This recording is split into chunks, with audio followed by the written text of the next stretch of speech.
কাছে দাওয়াত পৌঁছে দিচ্ছে। আমাদের সকলের অত্যন্ত প্রিয় পরিচিত বাংলাদেশ শ্রমিক কল্যাণ ফেডারেশনের খুলনা জেলা শাখার সংগ্রামী সেক্রেটারি ভাই মোহাম্মদ নাজিমউদ্দিন, জননেতা মোহাম্মদ নাজিমউদ্দিন। বিসমিল্লাহির রহমানির রহিম।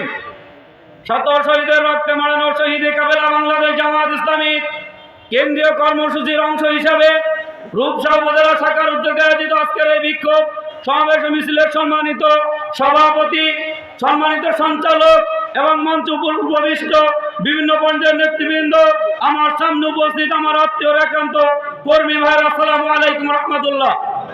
সম্মানিত কর্মী ভাইরা, ইসলামী আন্দোলনের প্রিয় ভাইরা, আজকে আমরা যখন এখানে উপস্থিত হয়েছি, আমরা দেখতে পাচ্ছি একটি দল তারা আবার একটি স্বৈরতন্ত্র কায়েম করার জন্য পেয়ার পদ্ধতিকে ওভারকাম করে তারা আবার জানাতেন একটি নির্বাচন দিয়ে এই দেশটাকে আবার শোষণ করতে চায়।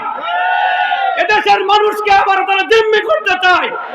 যেমনি ভাবে রূপসা ঘাট থেকে শুরু করে প্রত্যেকটি ঘাটে, হাটে, মাঠে, বন্দরে সকল জায়গায় তারা জুলুম, নির্যাতন এবং শোষণ শুরু করেছে। সংগ্রামী ভাইরা আমার, আমরা আজকের এই সমাবেশ থেকে বলে দিতে চাই, এই বাংলাদেশে আর কোন স্বৈরতন্ত্রকে মাথা উঁচু করে দেওয়া হবে না। যদি কোনো মাথা উঁচু করে দেয়, সেই মাথা আর সেখানে থাকবে না, হারিয়ে যাবে। এই বাংলার জমিন কোরআনের জমিন, এই বাংলার জমিন শাহজালালের জমিন, এই বাংলার জমিন শহীদ মাওলানা মতিউর রহমানের নিজামীর জমিন। অতএব আসুন এই বাংলার জমিনটাকে, শহীদের রক্তে ভেজা জমিনটাকে, এই জমিনে আর কোন অন্যায়, জুলুম, নির্যাতন, অত্যাচারের কোন স্পট আর এখানে লাগতে দেওয়া হবে না। সম্মানিত ভাইরা আমার, আপনাদের উদাত্ত আহ্বান জানাচ্ছি, আগামী জাতীয় নির্বাচন হবে পেয়ার পদ্ধতিতে, এর বাইরে আমরা কোনো নির্বাচন মানি না।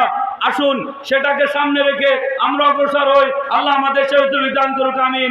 আসসালামু আলাইকুম রহমতুল্লাহ। ধন্যবাদ।